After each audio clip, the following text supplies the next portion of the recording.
Ёо юусан залуусаа тэгэхээр энэ битгээр та бүхэнд англи хэл дээр яаж хоорондоо текст мессежээр харилцах вэ гэсэн хичээл зааж байна. За тэгэхээр Canon дээр ч юм уу эсвэл магадгүй та нар гадаад хүнтэй чатлж байгаа үед энэ товчлуудыг айгүйх ашиглах бах. Тэгэхээр тэр товчлууд яг юу гэсэн утгатай юм бэ? Ямар тохиолдолд хэрэгэлдэг юм бэ гэсэн утгаар нь энэ хичээлийг орж байна. За тэгэхээр эхнийх нь болохоор BTW. Энэ болохоор by the way гэсэн утгатай. By the way гэхээр нэрээ. Жишээлх юм бол by the way I just got the promotion гэдэг ч юм уу. Нэрээ би дөнгөж сая дээр тушаал дэвшилтэд авцсан шүү гэсэн одоо шинэ мэдээлэл хүргэж байгаад ашиглаж болох нь. Гэхдээ энэ дээр болохоор сөрөг мэдээлэл битгий айлуулах хэрэглээр жишээлх юм бол by the way my grandma passed away гэж юм. Нэрээ манай эмээ өнгөрсөн гэдэг чинь. Тэгэхээр битгий тийм сони юм бичээрэй, окей. Хоёрд нь болохоор FYI энэ болохоор for your information. Энэ болохоор яг нөгөө хүндээ зориулсан тусгай тэр хүн мэдэх ёстой гэсэн мэдээллийг хүргэж байгаа үед FYI гэсэн утгатай байд юм. Энэ орчуулах юм бол чам зориулсан мэдээлэл гэсэн нэг тиймэрхүү байдлаар орчуулагдана. Хоёрт нь болохоор OMW энэ болохоор on my way. За энийг бол уус ойлгомжтой та нар ярьж байгаа үед OMW, FYI, BTW гэж бол нэг амар хэрэглэхгүй. Гэхдээ яг заримыг нь бол хэрэглэх байгаа. За энэ on my way гэх юм бол ойлгомжтой. За би одоо очиж гинэ л гэсэн утгатай тий. Гуравт нь болохоор OMG энэ болохоор бүгд мэдэх бах oh my god, юу вэ гэсэн нэг тиймэрхүү. Яг дараагийнх нь TBH энэ болохоор to be honest энэ болохоор яг үннийг хэлэхэд гэсэн утгатай.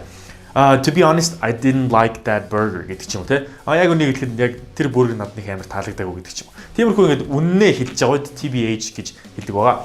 Дараагийнх нь LMAO тэгээд LOL энэ хоёр бол хоёулаа яг адилхан утгатай амар инээдтэй зүйлийг одоо хаха гэж бичийн оронд LOL гэж бич болно. Гэхдээ зарим үед LOL гэдэг болохоор хүмүүс жоохон ингээ нэг тийм даапалсанд оромжлсон ч юм уу эсвэл үдсэн маягтайгаар ашиглах тохиолдлууд байгаа. Гэхдээ тэрийг бүгдээр чатлж байгаатай маш сайн анзаарж байгаарай.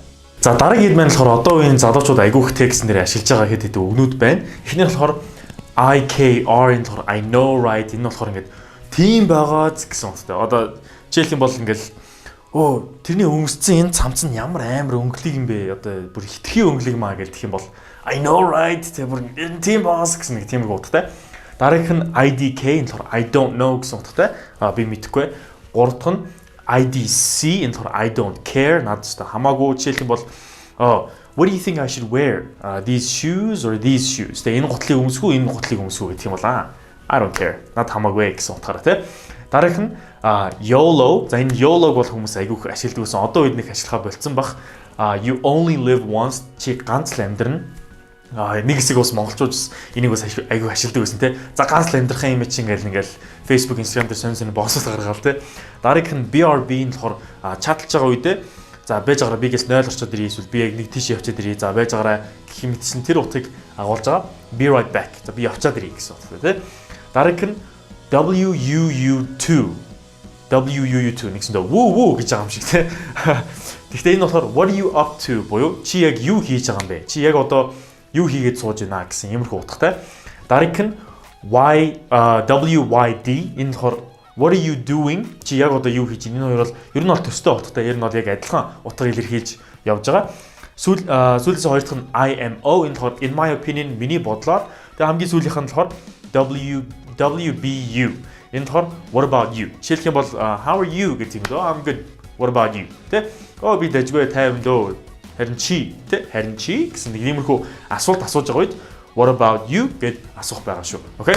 За тэгэхээр англи дээр ерөнхийдөө бол яг иймэрхүү texting language-ийг, texting хэлийг болохоор одоо үед эсвэл одоо түүхэнд ч юм уу те ер нь бол түгээмэл мэддэг хүмүүсийн товчлууд нь бол эдэр байна, эдрийг айгүйх ашигладаг.